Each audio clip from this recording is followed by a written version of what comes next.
اعوذ باللہ من الشیطان الرجیم۔ پناہ مانگتا ہوں میں اللہ کی شیطان مردود کے شر سے۔ بسم اللہ الرحمن الرحیم۔ اللہ کے نام سے جو بڑا مہربان نہایت رحم فرمانے والا ہے۔ الف لام میم۔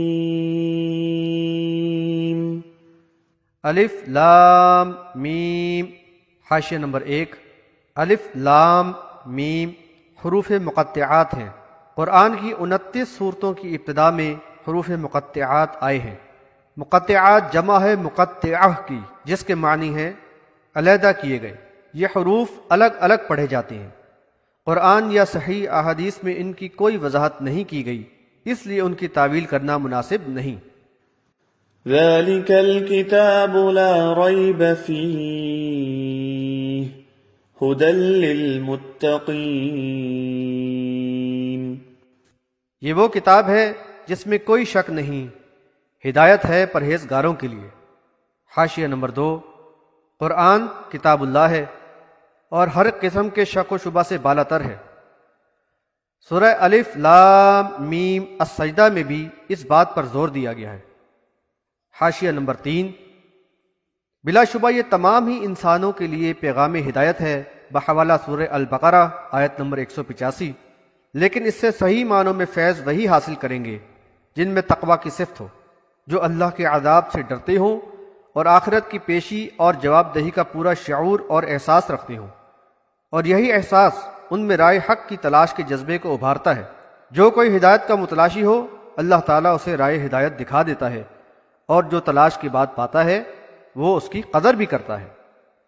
الذين يؤمنون بالغيب ويقيمون الصلاة ومما رزقناهم ينفقون۔ جو غیب پر ایمان لاتے ہیں اور صلاۃ قائم کرتے ہیں، اور جو رزق ہم نے انہیں دیا ہے اس میں سے خرچ کرتے ہیں۔ حاشیہ نمبر 4۔ اب رائے حق پانے والوں کی صفات کا ذکر ہے۔ سب سے پہلی بنیادی اور جوہری صفت ایمان بالغیب ہے۔ غیبی معاملات وہ ہیں جو ہمارے ادراک و حواس کی پہنچ سے باہر ہیں، مثلا وجود باری تعالی، ملائکہ اور جنت و جہنم وغیرہ۔ ان کا علم انبیاء علیہ السلام کو وحی کے ذریعے عطا کیا جاتا رہا، پھر ان کے ذریعے انسانوں کو حاصل ہوتا رہا۔ انبیاء علیہ السلام کی دعوت کو حق مان کر آمنا کہنا ہی ایمان بالغیب ہے، اور ان کے احکامات پر پوری طرح عمل پیرا ہونا اسلام ہے۔ ایمان کے سلسلے میں یہ بات ذہن نشین کر لی جائے کہ اللہ تعالیٰ کو ایمان خالص مطلوب ہے، ایسا ایمان جو ہر قسم کے شرک کی آمیزی سے یکسر پاک ہو، ہر قسم کی عبادت، استعانت و استمداد یعنی مدد چاہنا، نظر و نیاز، مفوق الاسباب دینا یا چھین لینا، نفع و نقصان کا اختیار صرف اور صرف اللہ تعالیٰ سے ہی وابستہ ہو، کسی اور سے نہیں۔ عبد و معبود کے درمیان واسطے اور وسیلے کی کوئی دیوار حائل نہ ہو۔ پھر اس کا عملی تقاضا یہ ہو کہ اللہ کے سوا کسی کو بھی مدد کے لیے نہ پکارا جائے۔ نعرہ رسالت، نعرہ حیدری اور نعرہ غوثیہ سب شرکیہ نعرے ہیں، ان سے مکمل اجتناب ہو۔ اسی طرح تعویذ، گنڈے، کڑے چھلے اور ٹونے ٹوٹکے وغیرہ میں نفع نقصان کا عقیدہ رکھنا شرک سمجھیں۔ ایمانیات و عقائد کے مختلف پہلو قرآن میں تفصیل سے واضح کر دیے گئے ہیں۔ یہ بات بھی یاد رکھیں کہ شرک آلود ایمان کے ساتھ کوئی بھی عبادت یا عمل قبول نہیں ہوتا۔ حاشیہ نمبر 5۔ ایمان کا اقرار کرنے کے بعد جانی اور مالی عبادت کا ذکر ہے۔ طہارت وغیرہ کی شرائط کے ساتھ صلاۃ مکتوبہ یعنی فرائض کی پابندی اور نوافل کے ذریعے اللہ سے قربت حاصل کرتے رہنا ایمان کے تقاضوں میں سے ہے۔ فرض صلاۃ مومنوں کی جماعت میں شامل ہو کر نبی صلی اللہ علیہ وسلم کی سنت کے مطابق ادا کرنا لازمی ہے۔ یہی اقامت صلاۃ ہے جو مومنوں کی تربیت اور ان کی اجتماعیت کو پروان چڑھانے کا مؤثر ترین ذریعہ ہے۔ حاشیہ نمبر 6۔ ایمان والوں کے لیے ضروری ہے کہ وہ ناجائز ذریعہ معاش سے قطعاً مجتنب رہیں اور اپنے معاش کے لیے حلال ذرائع پر ہی اکتفا کریں۔ طیب مال سے اپنی اور اہل و عیال کی ضروریات پوری کریں اور اس میں سے بچا کر اللہ کی راہ میں خرچ کریں۔ اس میں زکوٰۃ کے علاوہ نفلی صدقات بھی شامل ہیں۔ والذين يؤمنون بما أنزل إليك وما أنزل من قبلك وبالآخرة هم يوقنون۔ اور جو ایمان لاتے ہیں اس پر جو تمہاری طرف نازل کیا گیا اور اس پر بھی جو تم سے پہلے نازل کیا گیا تھا، اور وہ آخرت پر یقین رکھتے ہیں۔ حاشیہ نمبر 7۔ ایمان کا تقاضا ہے کہ پچھلے تمام انبیاء علیہ السلام اور ان پر نازل شدہ کتب کو برحق مانیں، لیکن آخری رسول محمد صلی اللہ علیہ وسلم پر نازل شدہ شریعت ہی کا اپنے آپ کو پابند سمجھے، یعنی قرآن اور نبی صلی اللہ علیہ وسلم کی سنت کی پیروی کو لازم سمجھے۔ حاشیہ نمبر 8۔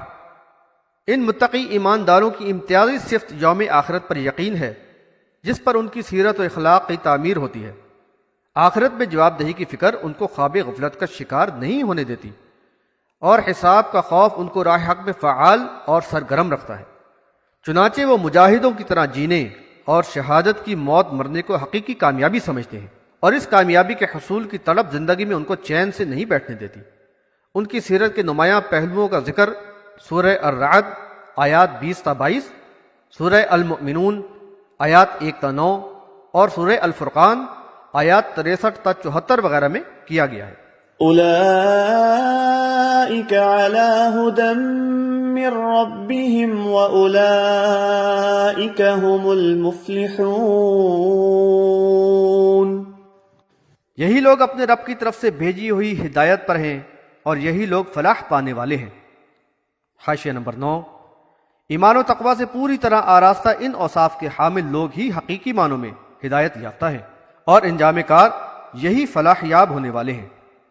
ان الذين كفروا سواء عليهم أأنذرتهم ام لم تنذرهم لا يؤمنون۔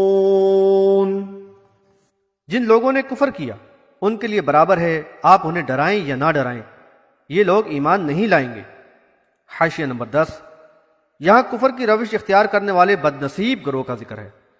دراصل ایمان لانے والے وہی لوگ ہوتے ہیں جن کے دلوں میں دین حق کے لیے تجسس ہو، جو حق کے متلاشی ہوں، اور کائنات کے مشاہدے نے ان کے دل میں آخرت کا احساس پیدا کر دیا ہو، بحوالہ سورہ آل عمران آیات 190 اور 191۔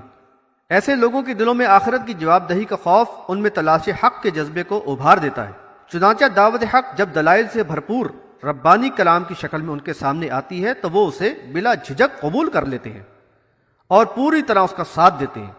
اس کے برعکس لذت کام و دہن کے رسیا خواہشات کے بندے بن کر دنیا کے رنگین و پر لطف ماحول میں سرمست و مگن اور یوم حساب سے غافل ہو کر دنیا کے مفادات حاصل کرنے میں ہی لگے رہتے ہیں، بحوالہ سورہ یونس آیت نمبر 7۔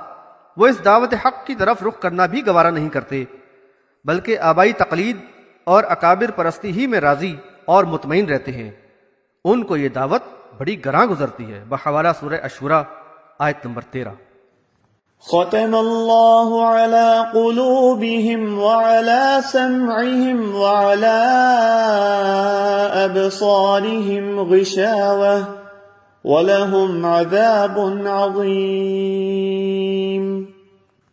اللہ نے ان کے دلوں اور کانوں پر مہر لگا دی ہے، اور ان کی آنکھوں پر پردہ ہے، اور ان کے لیے بڑا عذاب ہے۔ حاشیہ نمبر 11۔ نبی صلی اللہ علیہ وسلم کے دل میں شدید خواہش تھی کہ ان کی قوم کے لوگ ایمان لے آئیں، لیکن ان کے منفی رویے پر آپ صلی اللہ علیہ وسلم کو دلی تکلیف ہوتی تھی، لہذا نہایت ہی فصیح و بلیغ انداز میں بتایا گیا ہے کہ ان کے دلوں اور کانوں پر مہر لگا دی گئی ہے اور آنکھوں پر پردہ پڑ گیا ہے، پھر بھلا وہ آفاق و انفس کی کھلی نشانیاں کیوں کر دیکھیں گے جو ان کے دلوں میں رب ذوالجلال کی عظمت و کبریائی اور آخرت کے عذاب کا احساس پیدا کر دے۔ وہ یہ مدلل دعوت کیسے سنیں گے جو ان کے سوئے ہوئے ذہنوں کو جھنجھوڑے اور جگائے؟ ان کے قلب و ذہن پر تو دعوت حق کے داخل ہونے اور اس پر غور و فکر کا گویا دروازہ ہی بند ہو گیا ہے۔ اس لیے آپ صلی اللہ علیہ وسلم ان کے بارے میں فکر مند نہ ہوں۔ دراصل مقصد حیات یعنی بندگی رب کو فراموش کر کے انہوں نے اپنے آپ کو سخت عذاب کا حقدار بنا لیا ہے۔ بڑے ہی بد نصیب ہیں یہ عاقبت نا اندیش۔ یہاں اس آیت کا یہ مطلب نہ لیا جائے کہ کفار کے دلوں پر مہر ان کے کفر کا سبب بنی، بلکہ انہوں نے نفس پرستی، تعیش اور سہل انگاری کا شکار ہو کر اپنے آپ کو اس نعمت سے محروم کر لیا جو مقصد حیات کا شعور رکھنے والے سمجھدار لوگوں کی سعی و جہد کا انعام ہے۔ اللہ تعالیٰ نے تو سماعت و بصارت عطا کی، لیکن ان صلاحیتوں کو پیغام حق کو سننے اور حق کی نشانیاں دیکھنے کے لیے استعمال نہ کیا گیا۔